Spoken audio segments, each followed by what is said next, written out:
I'm Merrick D'Amato. And, I'm a freak. I'm a weirdo. I live in this castle. What the hell am I doing in here?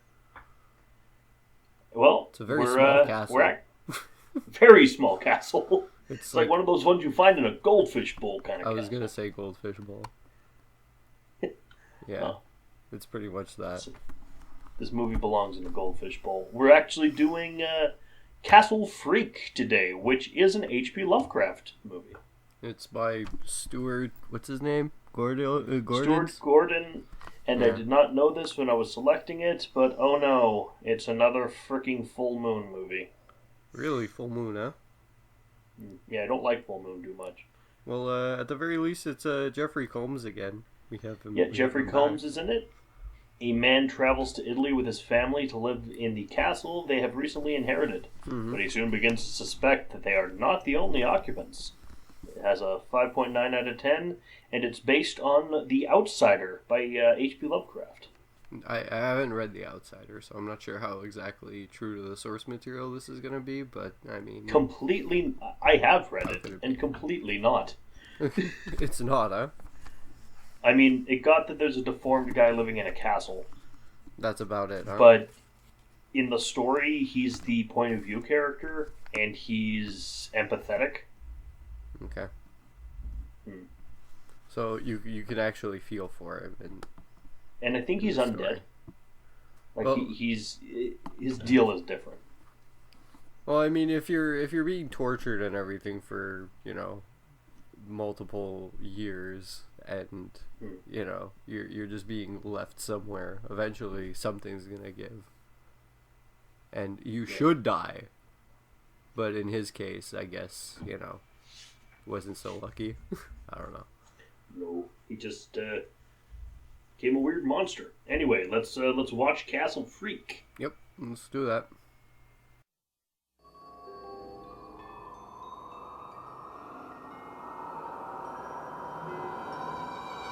Stuart Gordon, the director of Fortress, The Pit and the Pendulum, and Reanimator, takes you into the dungeons of Castle D'Orsino.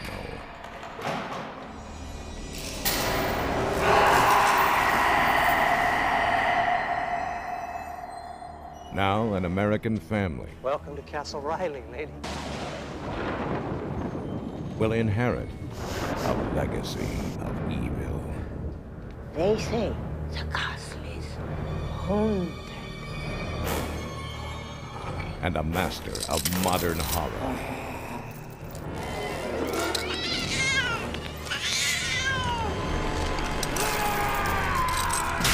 Will unleash his most terrifying creation.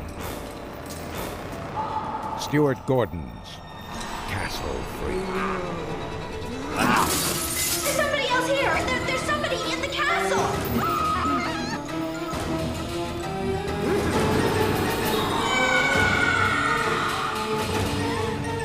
We want you to search the castle.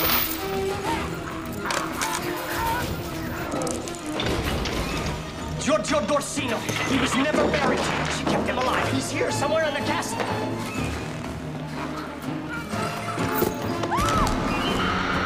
There is a madman in there, and my family is in danger.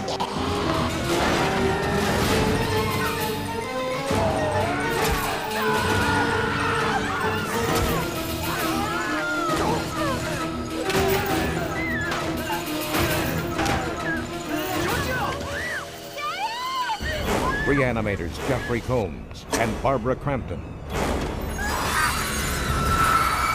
In Stuart Gordon's Castle Freak.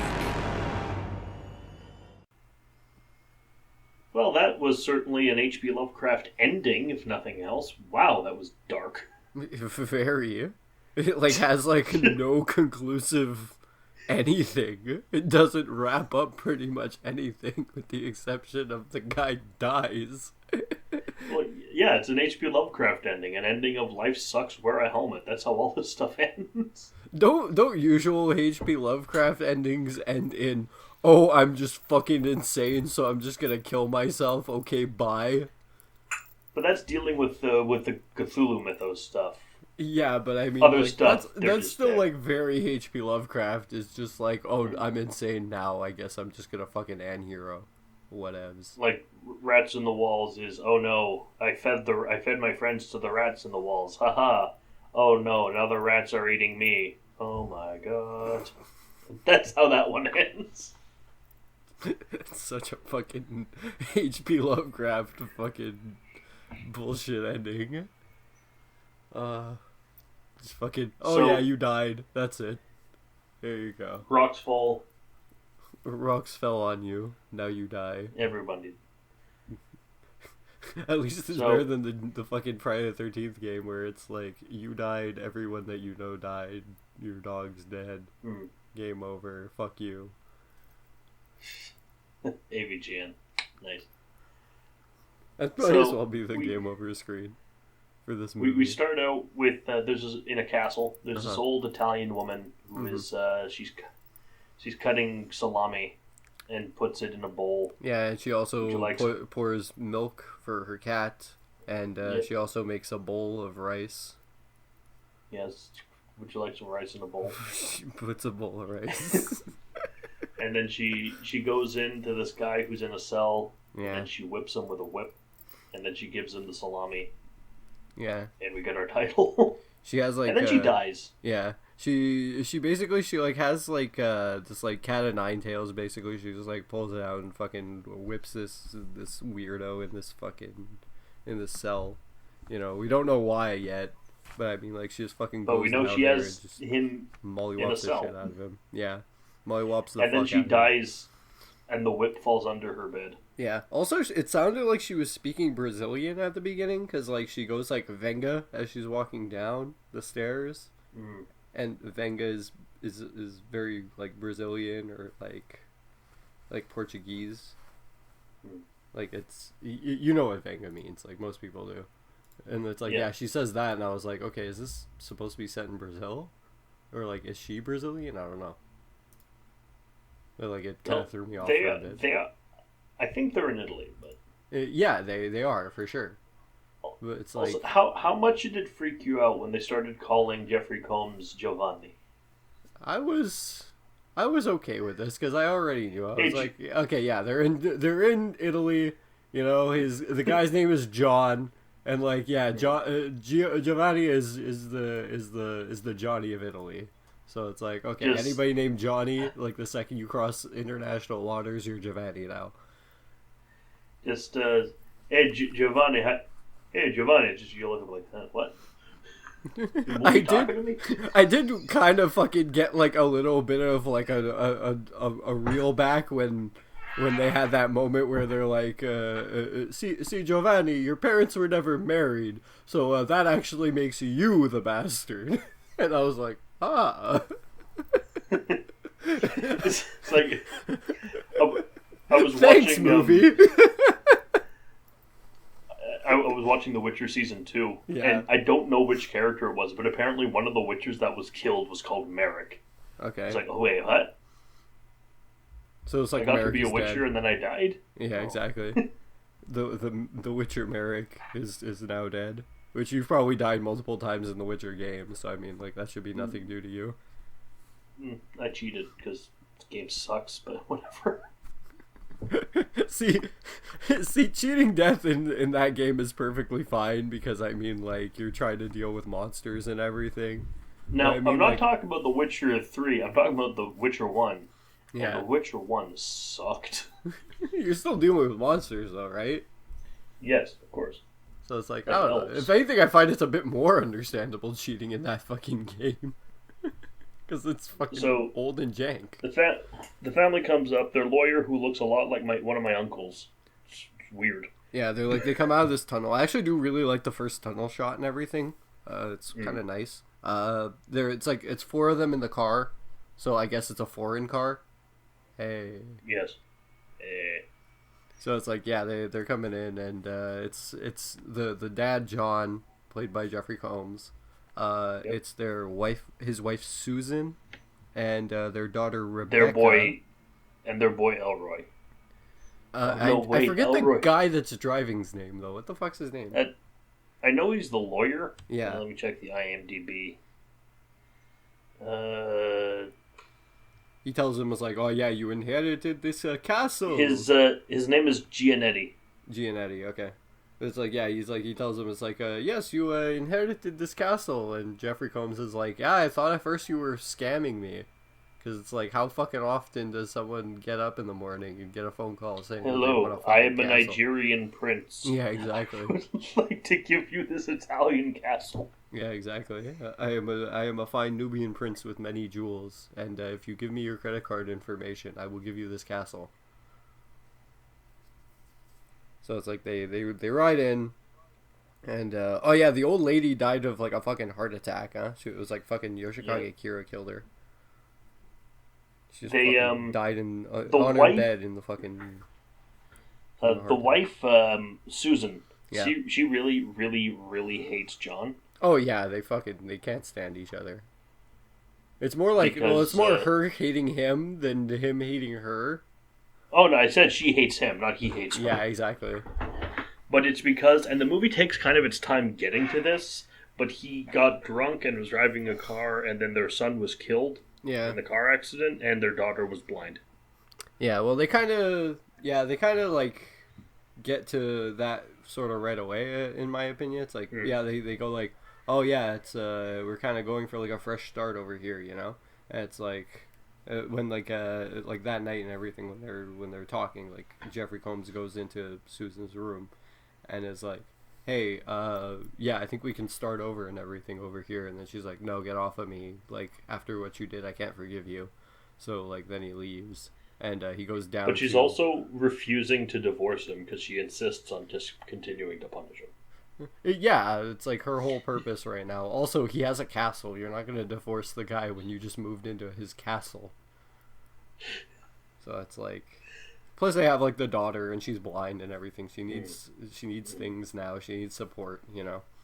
So they're going around the castle. Parts of it are boarded up.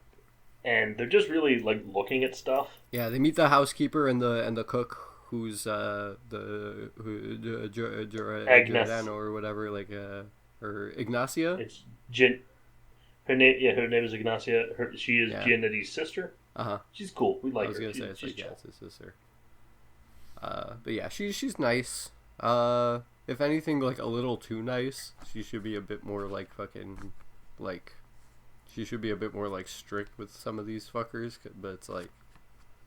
Well, she's been there for a while and everything, so it's like you would think that being in this place for so long, she would get a bit more tense around people, but she's not. You'd think she'd know about frickin' Giorgio. That's true. After being there for so fucking long, you'd think she'd go down. Think to the they know about basement. the frickin' Jojo Joestar living in the basement. Not even. It's like the fucking Pillar Man. He's just fucking like rotting away in the basement. You know what he kind of is? He's like a Dark Souls boss. He's like a fucking what is it, the heretic in the basement there in like Dark Souls 2. Yeah, he uses a chain like a Dark Souls boss. Yeah. Like a lost heretic. Like every second he's swinging that chain. He is. He's very much swinging a chain on a bridge. So, unfortunately, he hasn't been fed in like months. Years. No, it wasn't he's been fed, like she's been feeding him. Yeah, but I mean, like, he looks like he hasn't been fucking fed in years, because he's, like, fucking just laying there fucking on some bum shit. He's not even moving. Then the cat walks by. He should be dead. He should be dead. But he's not. True. Yeah. Unfortunately. The daughter sees the cat, and she, like, follows it down. Well, no, she doesn't. Well, yeah, sure. Well, she doesn't see the cat. She hears the cat. Fuck. God, fuck. She's blind. She's. Why isn't Daredevil impressed by Bullseye's knife flippy tricks? Yeah, I wonder why. But the cat gets pulled through the door and presumably eaten by. Oh yeah, it totally gets eaten. Giorgio. It gets like fucking. It gets some mauled, and then it gets like fucking tossed across the fucking hall, and they find it. as sad as I should have been because they have this annoying thing in the movie where every time the cat meows, they use the same stock cat meow sound effect. Yeah. It's kind of weird, but I mean, like, at the same time, they want to make it so that it's like, yeah, it's making more sound than it actually was in the shots. And it's mixed so weirdly that it's the loudest thing in the movie. It's this cat's meow. Like, fucking, they want to make it, like, obvious that it's like, okay, yeah, it's meowing, and she's following the meows because she's blind. That's like, she goes down... But the cat gets eaten. Yeah. Giorgio escapes. He escapes by ripping off his nubs his own finger. thumb. Yeah, he, like, nubs his own thumb off, and then slips the chains, and then he's free. I'm amazed on a diet of salami and moldy bread that he has teeth. Yeah. Yeah, you think they would fucking fallen out by now, but I mean, like, he's not eating, like, fucking, like, candy corns and fucking, like, drinking Monster every fucking day, like me. Well, I was thinking, like, lack of citrus, he'd get scurvy, right? Yeah. He already has the sores and stuff that looks like he has scurvy. He's been getting whipped for fucking years. That's another reason he has fucking sores all over his body and shit. And we do see a lot of them. All fucked up. And he has scars all over his body. I think his lips have been cut off. He looks like fucking Jigsaw. Yes. His lips have been messed. cut off. And I think his penis has been cut off. Oh yeah, his dick is cut off for sure. He has his balls. He just has his balls. And we get some uncomfortable close-ups. Yeah. But, like, he does wear, like, a white sheet for most parts of the movie. But, I mean, like, that white sheet moves around a lot and leaves very little to the imagination. Nothing at all to the imagination. For the most part. So, he just kind of starts... Giorgio just starts exploring the castle, making ooga booga noises. Yeah, he gets out and everything, and the mom tells the daughter, it's like, hey, calm down now. Like, she heard a bunch of stuff going on in the basement and everything. She's like, there's someone down there, and it's like, now calm down, daughter. Put your glasses on. Nothing will be wrong. Also, we're gonna go have lunch. He keeps sneaking into Rebecca's room at night. Yeah. And just being a creep. Yeah, and when you think about it, it's like he's her uncle, right? Yes. Yeah, it's like that's some bad touch right there. Jeffrey Combs does some detective man research. Yeah. And figures out that it's Giorgio, which is his older brother, his father left Duchess Orsino. Mm-hmm. So we get the whole story before, basically. Yeah, like she locked him in the basement and tortured him because his dad was an asshole. Which doesn't seem fair to me, but then I'm not Italian nobility, so I don't know how these things work. The thing with old vindictive Italian women is that they will find literally anything to take their shit out on, and that's so happens to be this pretty little baby boy. Giorgio's lucky that it was just a whip, because she could have brought out the spoon. And the padofla, and the fucking anything else you could pretty much think of an Italian lady fucking hitting you with. Oh, could have been really bad. It could have been an Asian mom and a slipper. Well, like every mom has the slipper. That's why I said the padofla fucking comes out. It's like fucking game over, bro. My grandma was able to fucking hit my dad from like fucking across the house with it. She'd fucking boomerang that shit. The big sticks, they are just sticks, but the smaller sticks are whips. Yes. Why are you doing this? Like, what you want from us? Why are you doing this? Nothing. We just like whipping. So he calls the cops because there's someone loose in the castle, and I think they're evil. Oh, I don't care. I'm going to go home and have a unibrow. Uh-huh. Also, when Giorgio escapes, he fucking lifts the chain over his head like fucking, sand person? Yeah. He fucking just like, yeah, exactly, he lifts it over his head like a fucking sad person.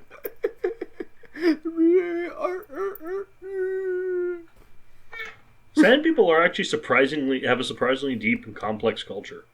I'm sure they do, as sand people are to have.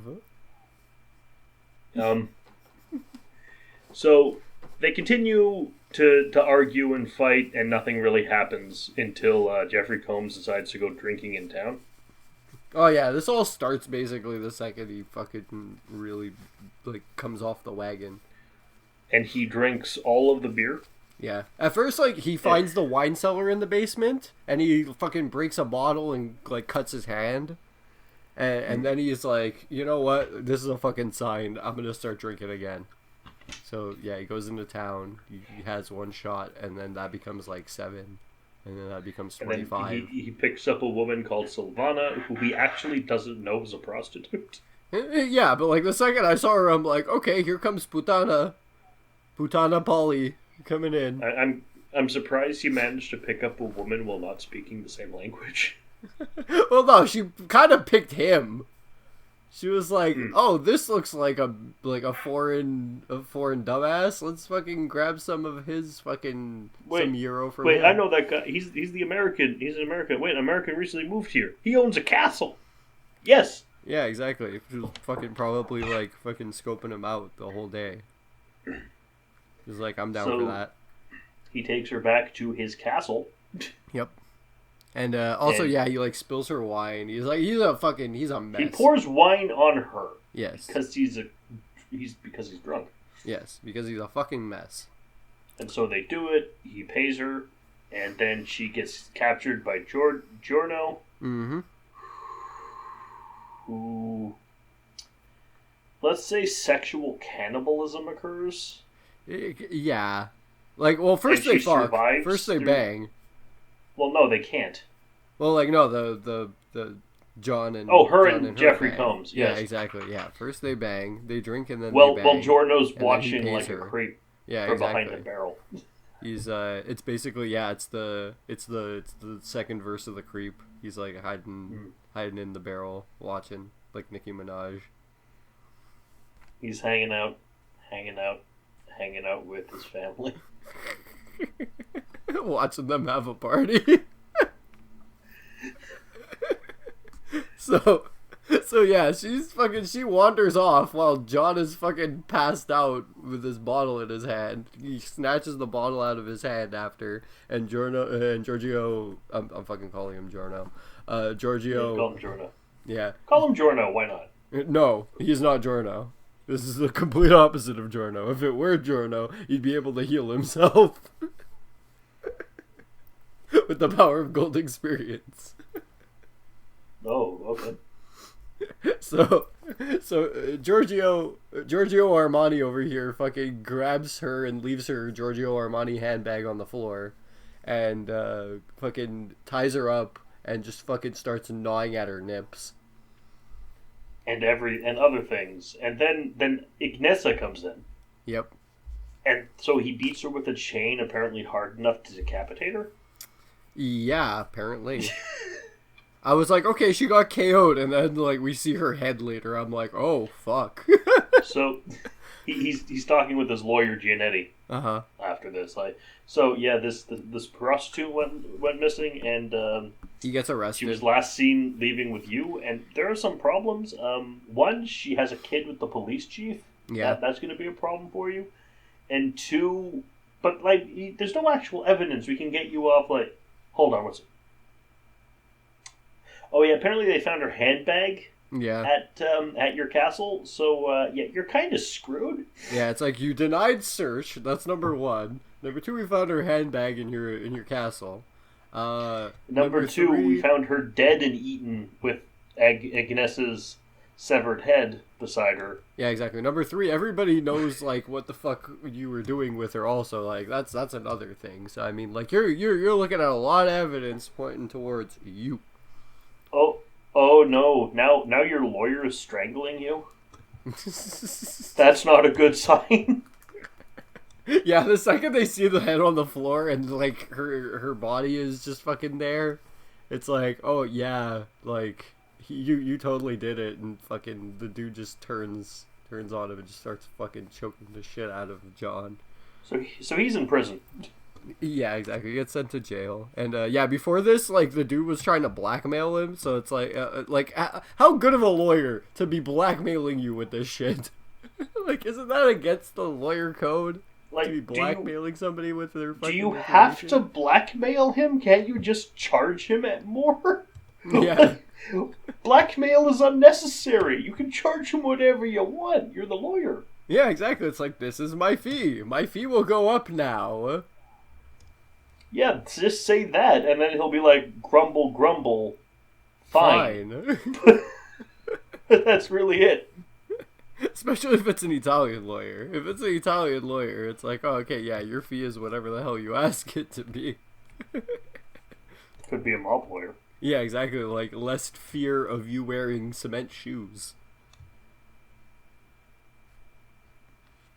So, yeah, they send him to interrogation. They're telling him all kinds. Fucking, like, just give it up. Don't tell us that Giorgio's still around and fucking, that, like, he fucking spawned the Armani Corporation or whatever. It's like, we don't want to hear none of that. He's like, okay, then, I didn't kill her. I fucked her.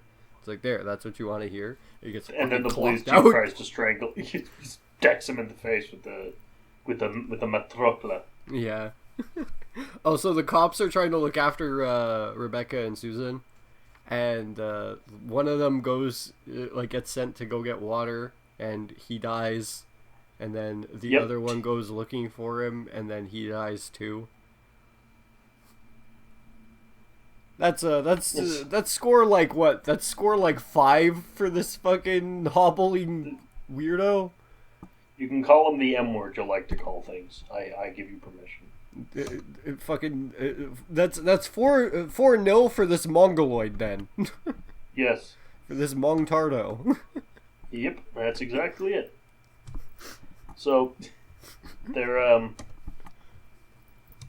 he starts chasing the mom and the daughter around.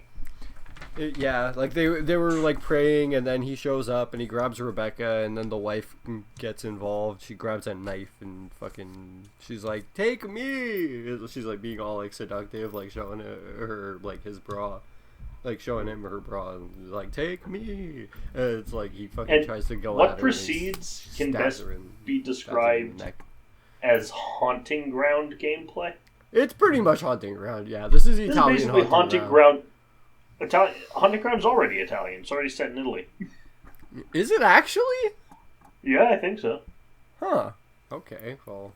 So I have a this Japanese is basically copy haunting, of that game. I need to play it again. Like, I need to play more. It's basically Haunting Ground the movie. For now. And then Jeffrey Combs comes back. It's like, they find the coffin and it's empty. Yeah, but that's kind of how, like, John gets to the conclusion. So, like, yeah. He gets back, he fights Giorno on the castle battlements.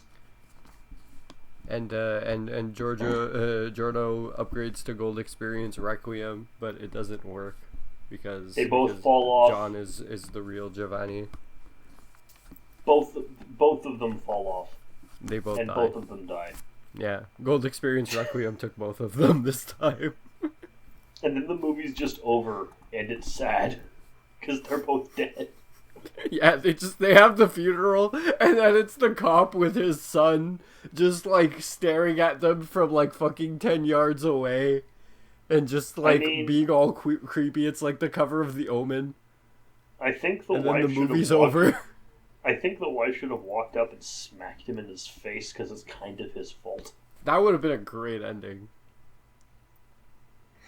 It's like, well, you don't get, like, I think he knows that he deserves to get smacked, which is why he brought the kid, because you're not going to smack someone in front of their kid. Yeah, it's like, yeah, hey, this is my human dignity shield.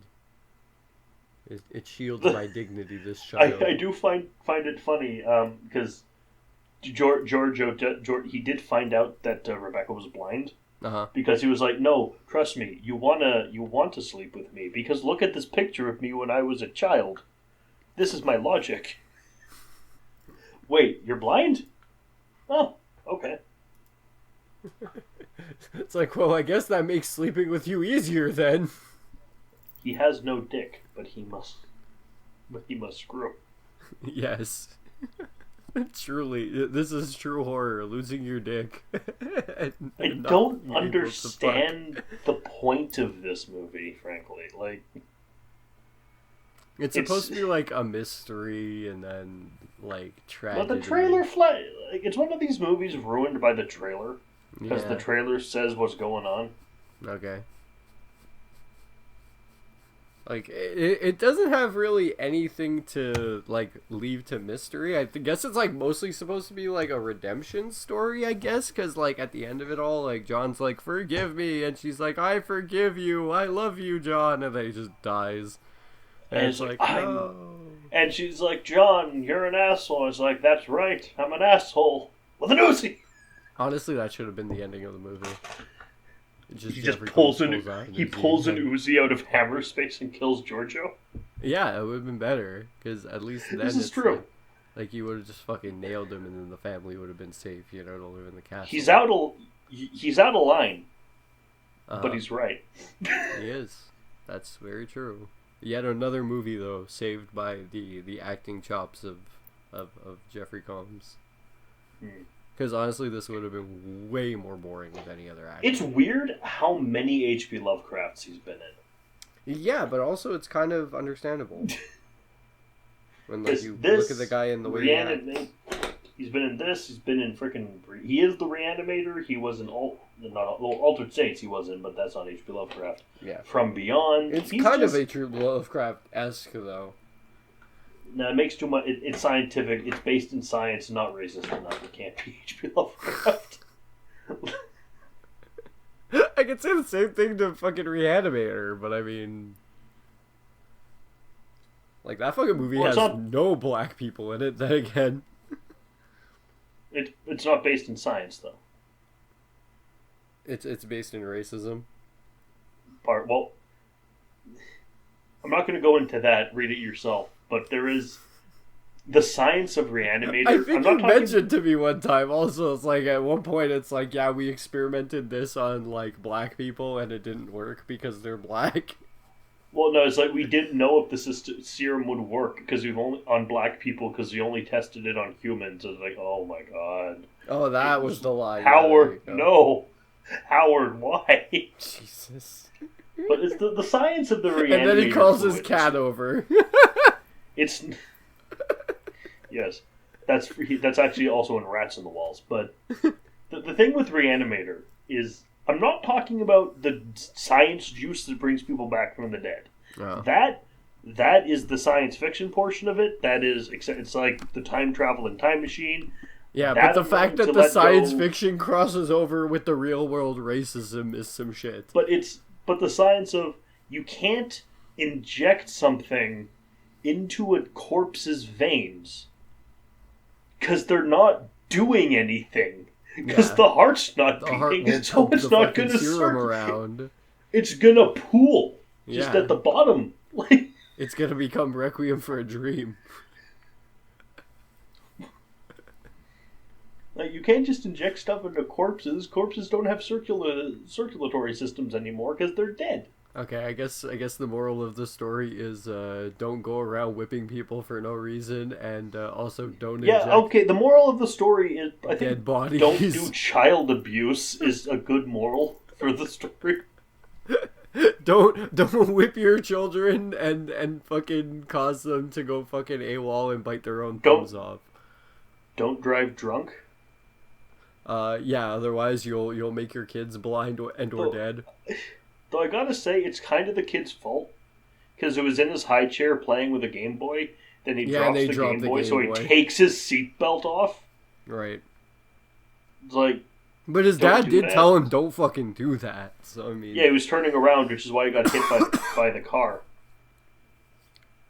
It wasn't actually his fault. It was the kid's fault. Yeah, which I'm just... Does the wife know that? No. No, she doesn't care. Yeah, exactly. Anyway, we've had... She looks at the facts.